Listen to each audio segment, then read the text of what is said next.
So today we're here with Kinetic, one of the dev team members. We had heard from the community how kind of wanted to get a little more familiarity with the team. So hopefully this is the first of a series. But we're here with Kinetic. Do you want to introduce yourself to the community for those who might just be joining the community recently? Absolutely. I go by the moniker of Kinetic. I am a technical artist with Yaku. Um, been with the team since April 2022, I believe. Yeah, it was April. Pretty much within a few weeks or about a month before the profile picture avatars were released. Been with the team since. It's been a great journey. Let's see, I worked on the upgrades and some of the asset creation in the months leading up to building up the open world. And in August, I've been working pretty much exclusively in Unreal Engine ever since. Uh, that's kind of where I am right now. And that changes quite often depending on what's required of me. I also do some video editing. I put together all of our commercials, our trailers, and stuff like that. Uh, just kind of have fun in the process. You know what it's like. So have you've always been interested in games, or what games did you play growing up? Well, I mean, not to date myself at all, but when I was a kid, I had like the original Nintendo and the like.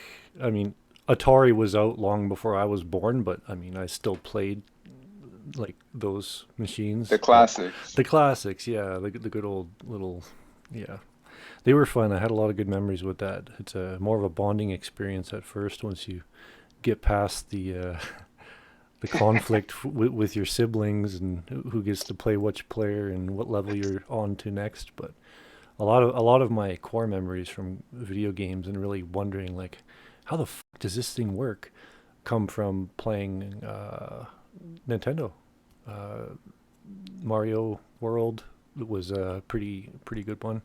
By the time I was a teenager, GoldenEye was probably one of the most Oh famous man. video games that I had ever played, and I don't want to admit to how many hundreds of hours I have invested into mastering that game.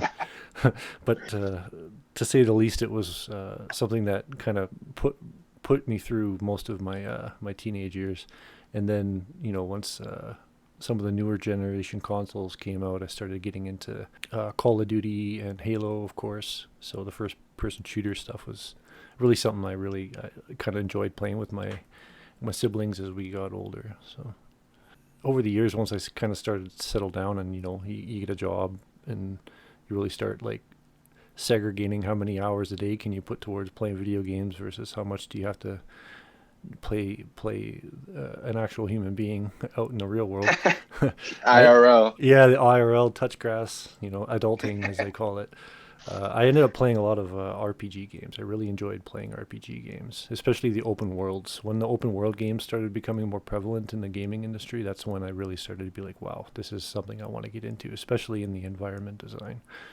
And later on in my adult career, I started to really hone in on my artistic skills in environment creation. Uh, Kind of a blend a blend between open world environments and like competition environments where you're catering to competitive like match based player versus player scenarios. So you have to keep a keen sense on like what your sight lines are, where the distance is, how many other players do you expect to be on the map, how many elevations are there, like sniping spots and stuff like that. There's a lot that goes into thinking about that because unlike in a virtual production when you're making a movie or something, you can like basically frame and storyboard your whole scene around one camera angle or two or three. Whereas when you're building an environment for an immersive gameplay, you've got to consider basically every possible 3D scenario, like that camera that the player's controller has the potential of being in any 3D dimension in Cartesian space. So all the different angles, the lighting. So you got a lot more to consider when you're making a 3D immersive environment as opposed to like cinema, for instance. No, yeah, I'm sure there's a lot of behind the scenes work that a lot of us don't get to see. But so what games are you currently a fan of now? Obviously, besides Yaku, what are some other games that you enjoy? Kind of influence you?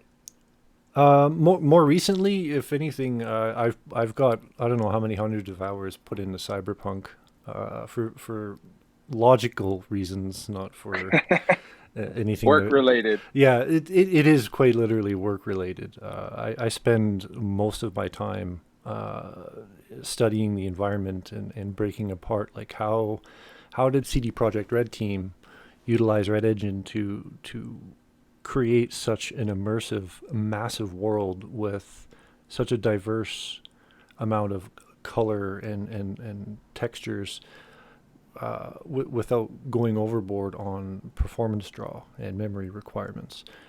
And it's a bit of an art in its own, just in trying to organize what your budgets would be in certain aspects of development. And the way they've been able to put everything together was really captivating for me, because it's like a bit of a mix between the best of both worlds for me, being the open world environment and player versus player environment where you have those sight lines to consider. They've put a lot of effort into making sure that that stuff was all incorporated into their environment design, and it runs pretty well on a mid-range PC. And yeah, so You really I spend a lot of my time just really breaking down like how are they putting their models together, and how do they blend things, how do they manage their texture library, and how they're reusing a lot of textures, but you don't really see it, because they have this artistic method of blending numerous textures in like a master material with different forms of edge wear and grunge overlays and scratches, and then using a special masking technique on specific elements to really give a diverse range of color and texture to a massive amount of different assets using very similar textures.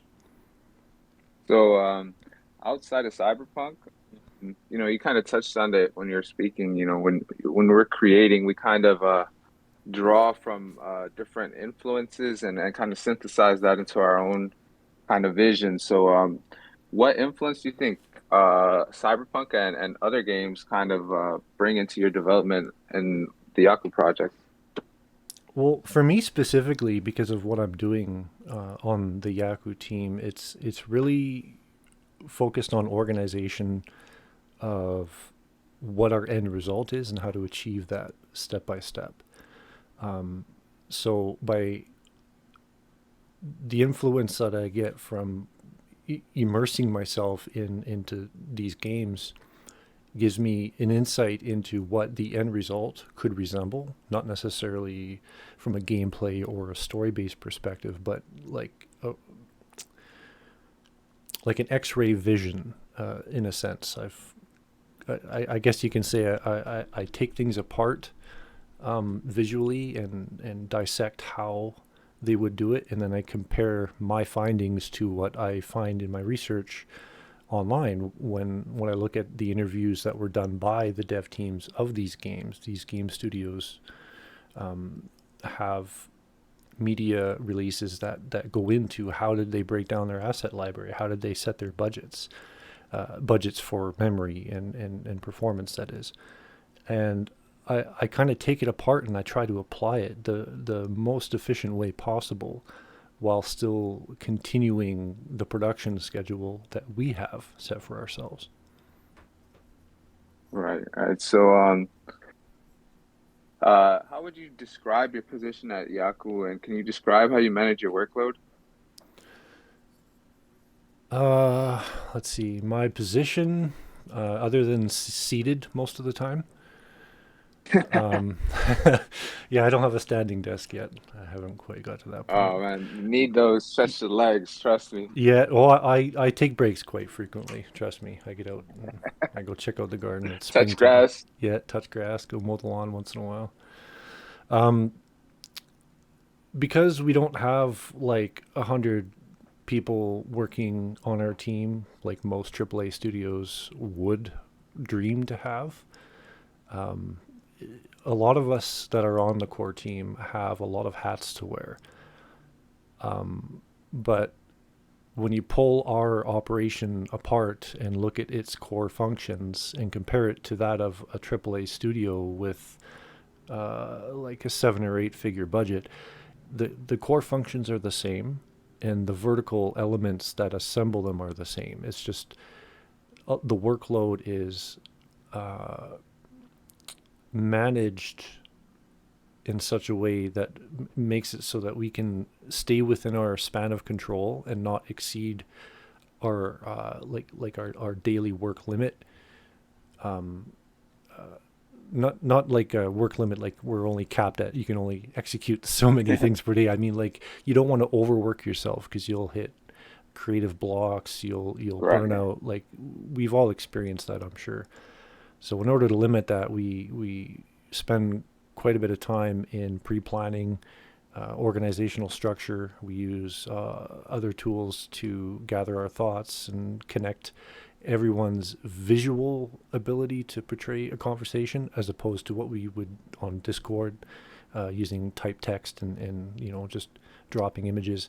So we utilize a program called Notion, which was previously another project management tool called Asana, where we would break down our overall tasks in a hierarchical structure so that we knew we're not taking on too much of a workload for one given person, and breaking down that main task into subtasks, and then even farther down recursively into subtasks if necessary, and then executing them in like a reverse tree branch structure. So as you complete those subtasks, the overarching task will obviously be finished, and then we can move on to the next major uh, work part of the workload.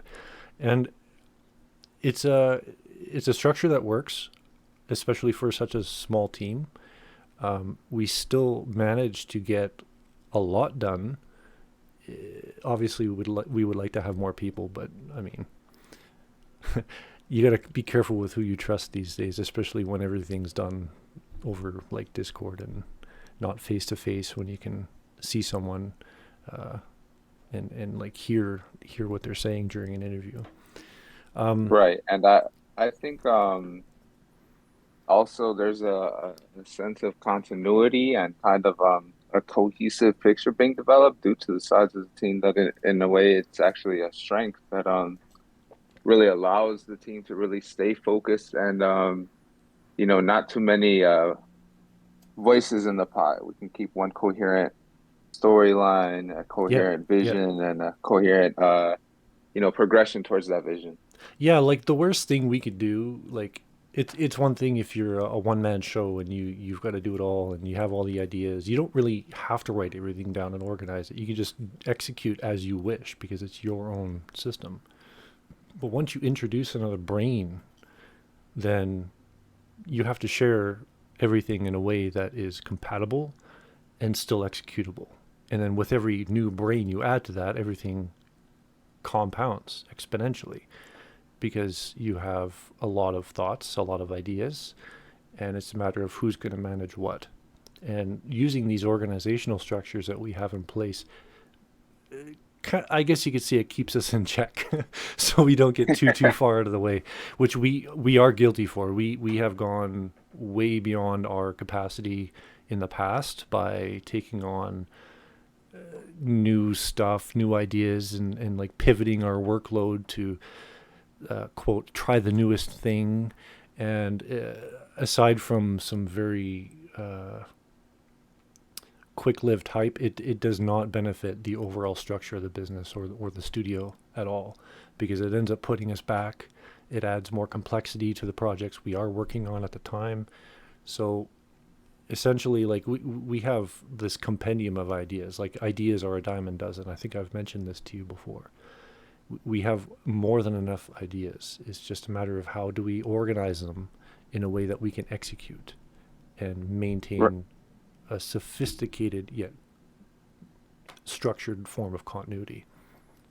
right. And I think that's kind of what this phase two has been all about, really focusing on core gameplay loops and really the meat of the project. And but I do think that we are still keeping that innovating pioneer spirit that definitely attests to we always wanted to, stay on top of the newest thing, and that can be a detriment, of course, but it also comes part and parcel with our type of what we're trying to do. It really is a visionary project that's attempting to really change the MMO space. So I think some of these things, come part and parcel, but I think phase two is really kind of about what you spoke about, really focusing on these core gameplay loops. And I know all of us are really excited to get those out. But being that it is a verse game, meaning it, involves a persistent online world multiplayer with multiple players, how do you approach the design and implementation of these multiplayer features? And how are we really going to make it stand out from other similar games? I think what really makes us stand out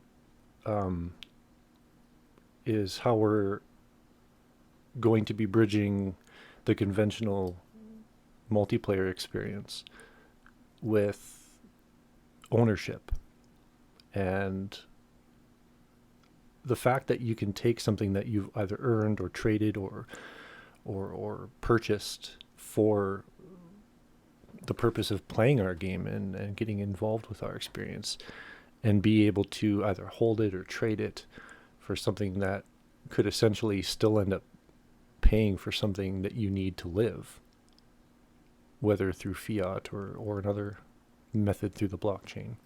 We're really just kind of scratching the surface right now when it comes to implementing the ideas So that we've all come up with. kind of circling back to that.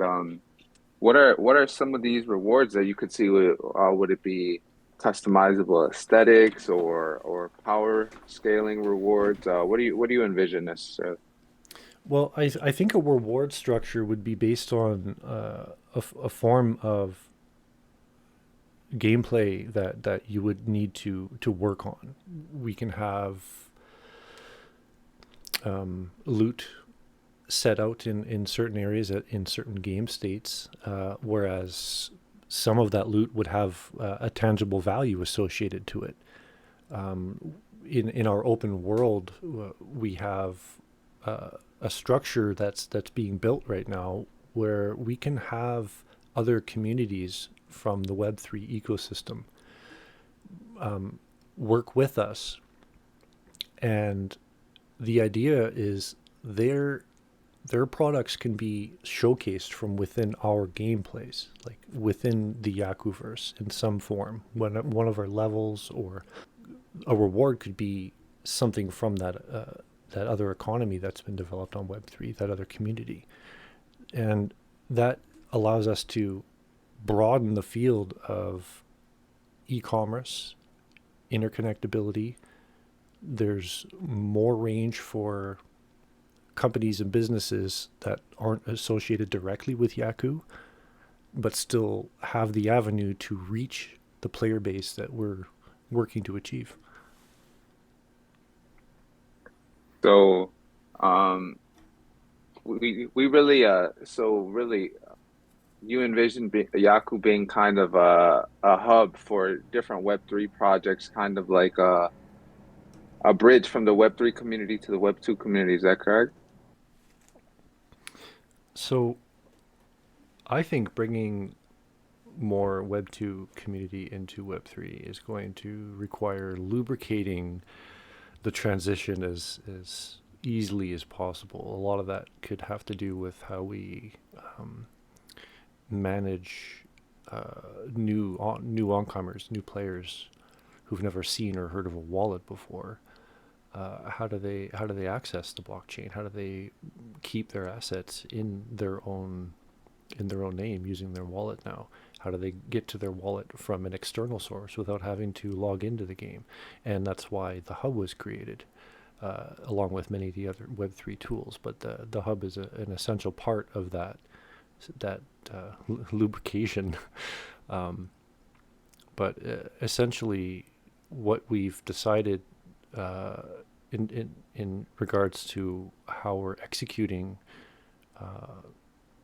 is focusing on the gameplay and that experience, that immersive experience. Our current product is very Web3 orientated, and it aligns to a lot of the current community members. They generally have a pretty solid understanding how wallets work and how you mint and how you can track things on SoulScan, for instance. But in order to bring on a lot of the demographic that we're looking for in the long term, we have to bring in the conventional gaming wisdom, that huge demographic, which is it's in the billions. There's billions of gamers out there, and that's going to mean working on the lore and the backstory and building actual gameplay loops, building them into first-person shooter experiences, racing experiences, role-playing game experiences, and a variety of other ones that we've discussed in great length internally. But it's just a matter of developing them as we iterate over time. And that said, we still have in our current open world alpha right now the multiple communities that have contributed their avatars in order to have their members come and join us in the Yakuverse. And that in itself is very powerful too, because then you can have a larger reach for more of a variety of different experiences from these different community members.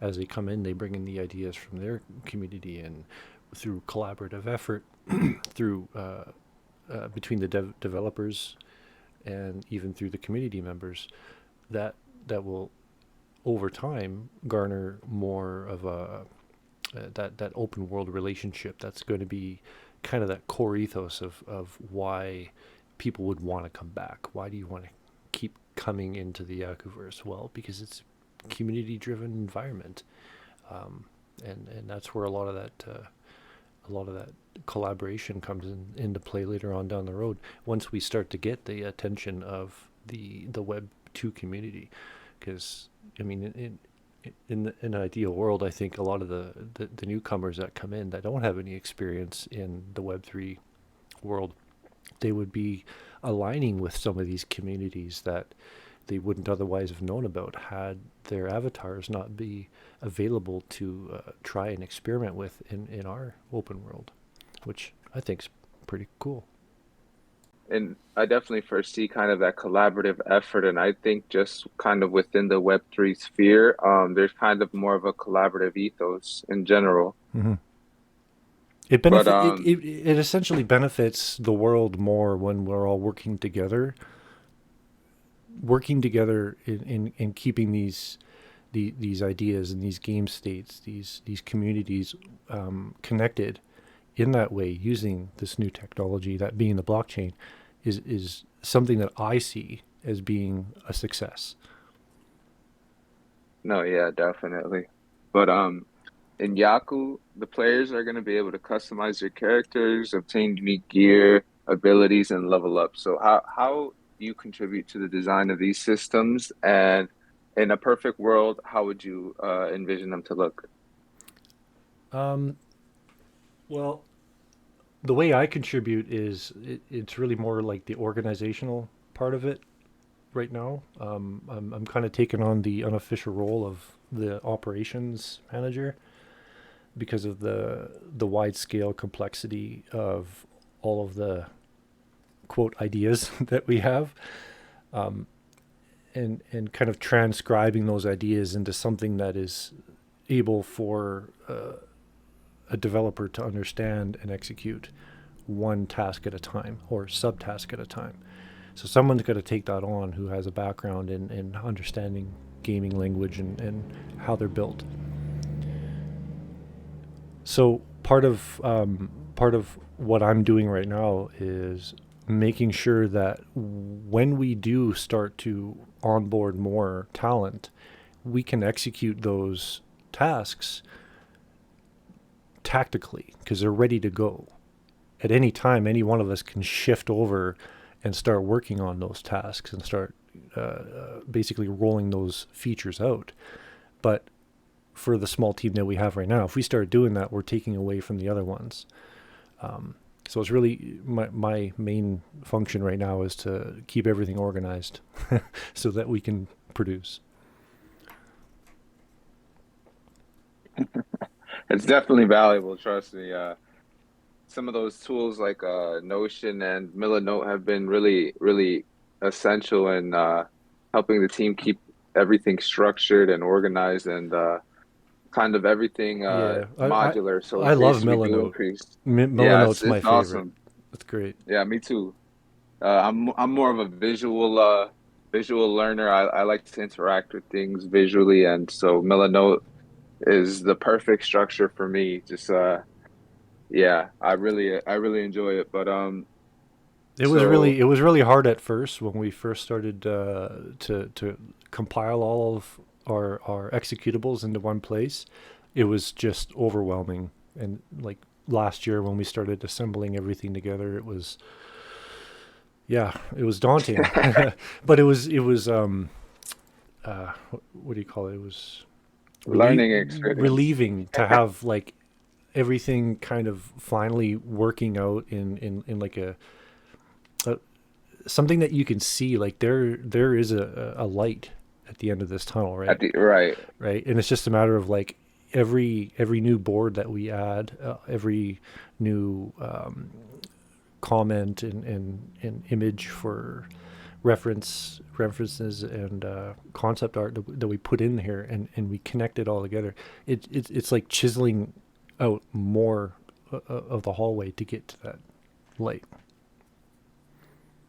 So as a game developer, we need to consider performance. You know, we know the world is a beautiful world, but performance is definitely a major factor that we have to consider to keep immersion and kind of keep a seamless gaming experience. So, how would you address performance optimization for Yaku so that we can ensure smooth gameplay across different consoles or different PC qualities?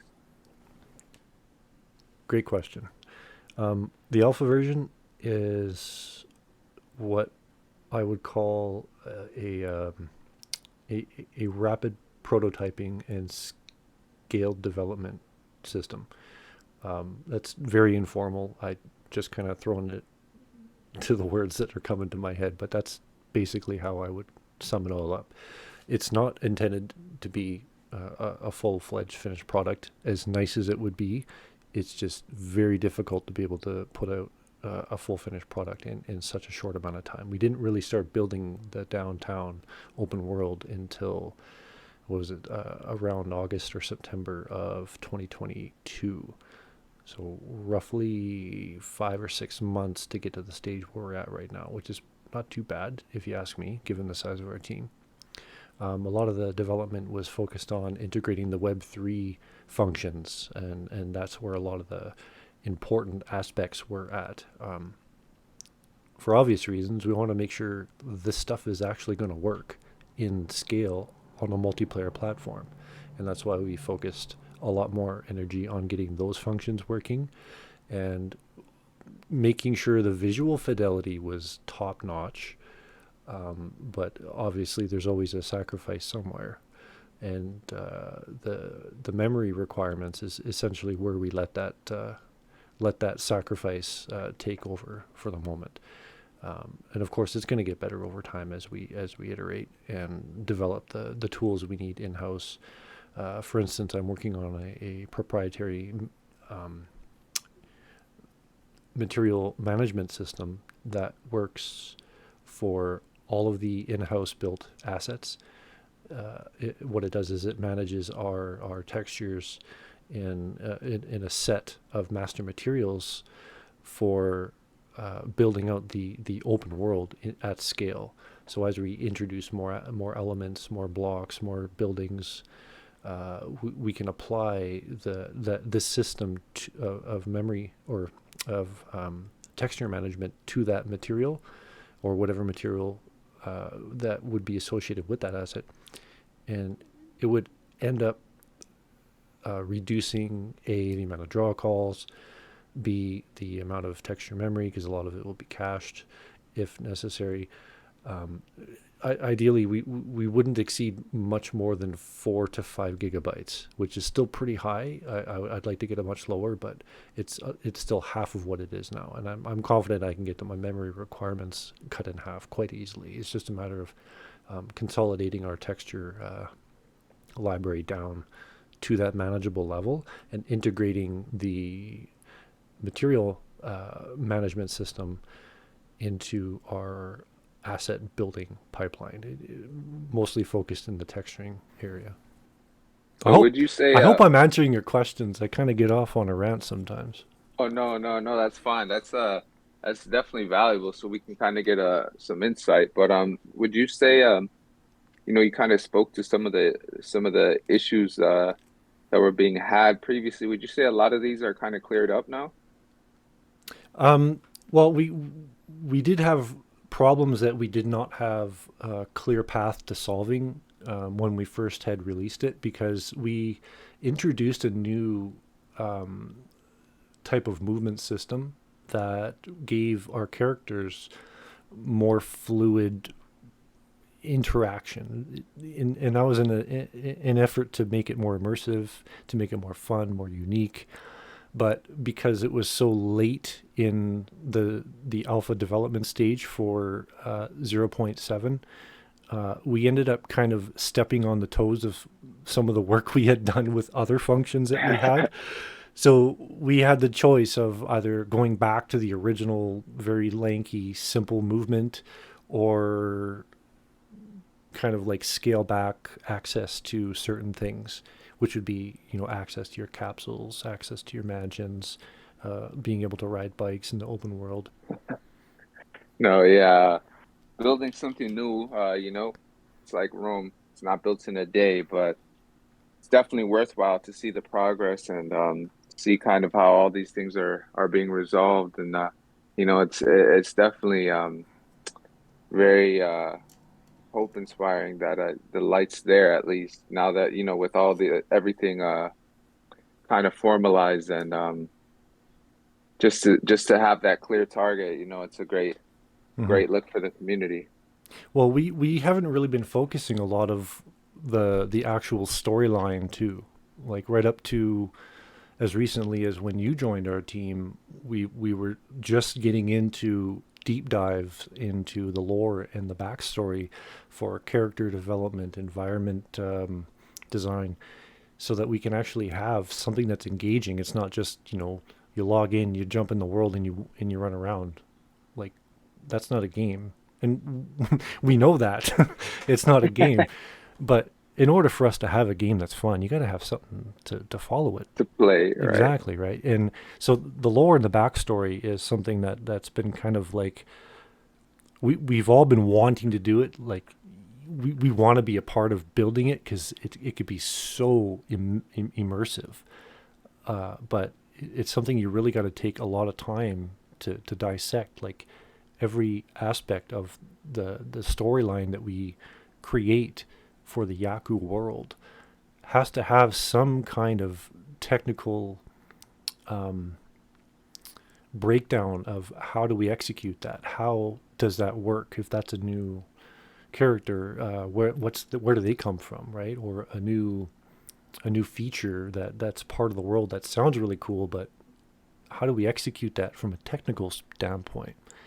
So there's kind of like stages to the lore development. So we know we know gameplay is definitely a core aspect of any game, but revenue is also an important aspect of game development. both for the scaling of the business and for the longevity preservation of the brand. So, what do you think the ideal state of growth looks like, considering it is a metaverse game? Up. Ideal? Up, obviously, right? Um, what do you mean, like in How terms do you of kind of see that? revenue Yeah, how do you streams kind of see or? that playing out?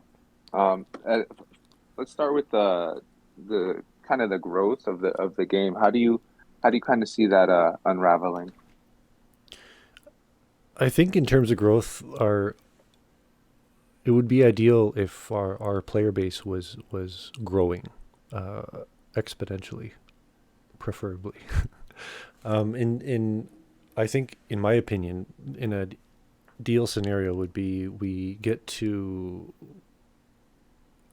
get out of the beta phase of development and we release a version 1.0 of our product, and it's fully functional. All the parts of the game that we're working on are fully functional and everything's available. And in that world where everything works perfectly, we can expect mass adoption and see numbers in the tens of thousands. Daily active user counts. We can get heat maps of where people are spending more time within the world. This kind of stuff all brings data to us to help us really start looking at the numbers and how we can iterate further and expand more on the game. But I think in terms of growth, one of the most important things we need to do is start getting the player count that we're looking for. And internally, we agree, all of us on the team know that we need to focus on the gaming community. And I think our product is going to hit that right on the button. It's just a matter of executing the deliverable part of the game. And then obviously once we can get to a state of being cash flow positive, as I've mentioned before, revenue streams, we can work on that as we go and develop farther into the game. Um, so yeah, you kind of touched on it. But that was going to be my next question. Can you think of potential revenue streams that align with the game's theme and target audience? Well, that's not really my wheelhouse. I'm not really the guy to answer questions like that. I have my opinions, but I'm usually not present in a lot of those discussions simply because it's just something that's outside of the purview of my expertise. But it doesn't mean I don't have opinions about it. And I think it's important to understand that in this new world we're kind of bludgeoning into,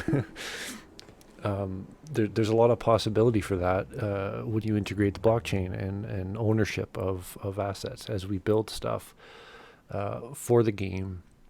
Um, that kind of stuff just kind of lends itself to its own world, marketplaces, exchanges, bartering and trading. That's something that can always be there. I don't know if we would consider ourselves like an intermediary, perhaps.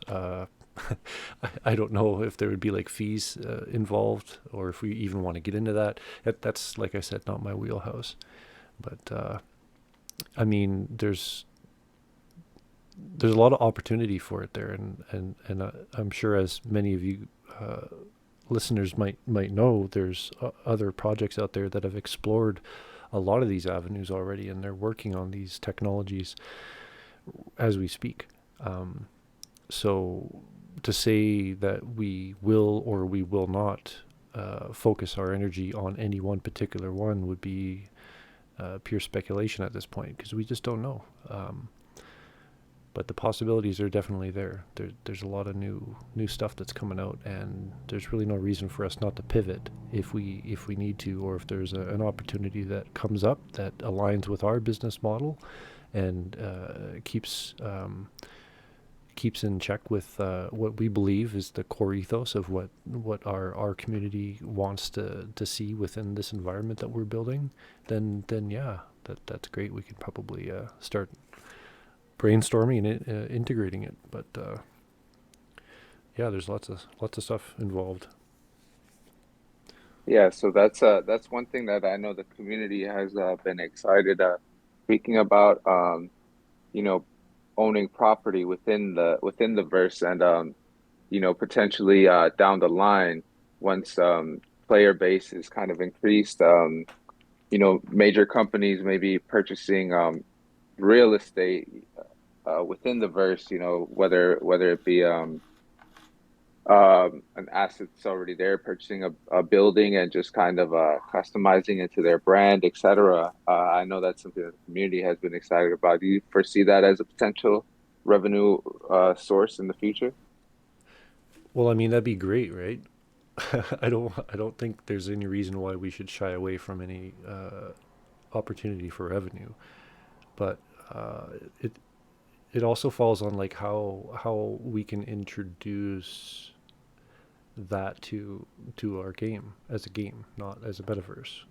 Because we are integrating a lot of backstory and lore into gameplay, and if there's too much intermeshing, I guess is like a way to phrase it, it will take away from that experience. So perhaps we focus more on keeping actual gameplay to separate levels and make the open world city, the quote metaverse, where a lot of those kind of transactions happen, where you see a lot more of the IRL branding involved. Whereas in the gameplay experience, like the first person shooter modes, the racing modes, you don't see a lot of that perhaps. I don't know. We we have discussed this. It's been brought up as team brainstorming sessions, but it again not something that I put myself in front of. I don't get involved with that. That's like a chief financial officer discussion. Perhaps I'd say table that discussion for Daishaizen. Yeah, and I meant just kind of like parcels of land within the verse, not necessarily like a customized brand experience, just kind of like land parcels within the verse for sale. Right now, we have partners or clients who come to us and and they're looking for brand recognition and to get a foot inside of a metaverse, preferably ours, of course. And they may or may not have the resources to build their own game or to do a lot of that. So we act as that intermediary for them and design a structure like a tower or a building that conforms to what they're looking for, that still meshes in with our city. And that's where you see like the Monkey Tower, the LFG Tower, the SAC Tower. Those are all designed by our in-house artists, but are still built to within specified guidelines from the client themselves. And when they own that, they have the ability to put certain uh, assets on that building. Like, for instance, the LFG Tower has a giant moving display. Every floor is basically a screen, and what we're working on is an SDK for the owner of that tower to log in to the Yaku hub and go in and edit what is playing on that screen for it could be any duration they specify, given the parameters that we give them for the dimensions of the billboard itself. It could be a moving image, it could be a GIF, or just a JPEG. But it really depends on how we negotiate those terms beforehand.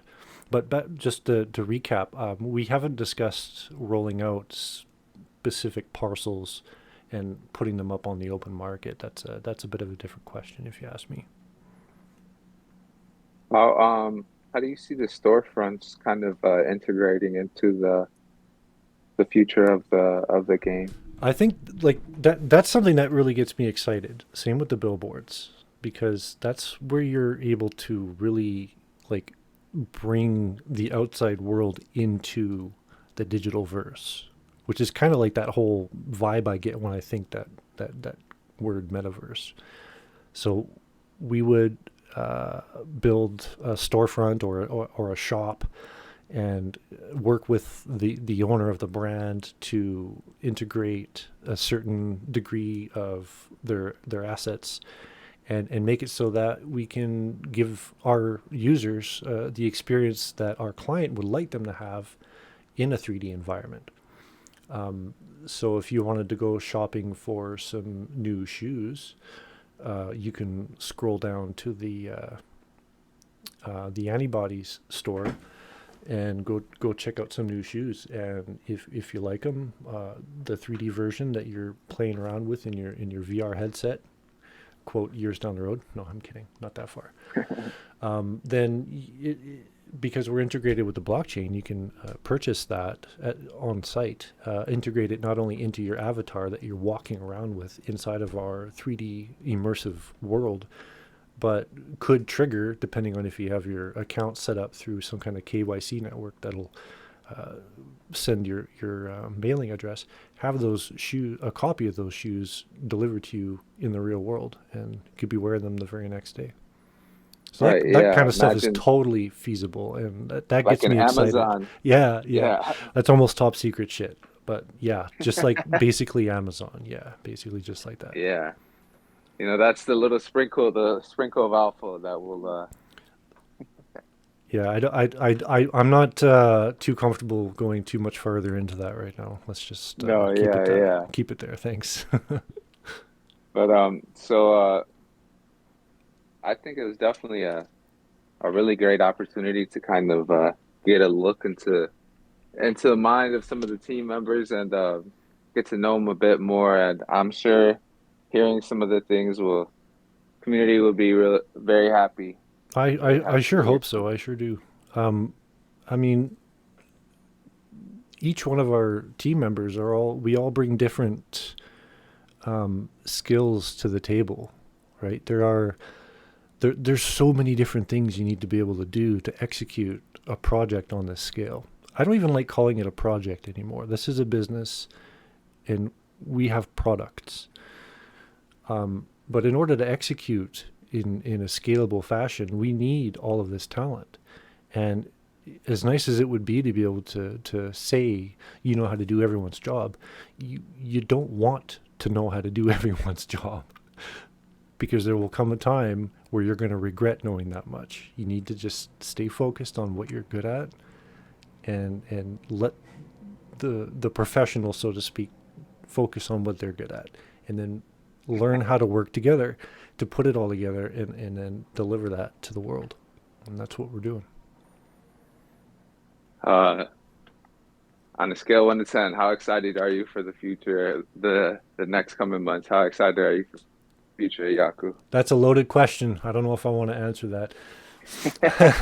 I gauge my excitement in a couple of different ways, but overall, I'm definitely like a 15 and a half. But in terms of what I'm expecting for like what I'm sacrificing in order to execute a lot of what I know I want to do, it's going to be hard, especially with those that are close to me. So, but they're just excited about this as I am.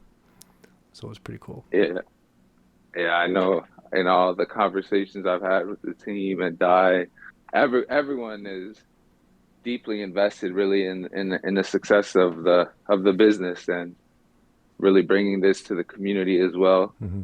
We Yeah, definitely appreciate how the community has been one of the most loyal that I've seen within Solana for sure. I agree with that. We're all real people with real lives, real families. No, but I definitely want to appreciate you uh, giving us some of your time and kind of letting us get a behind the curtain look.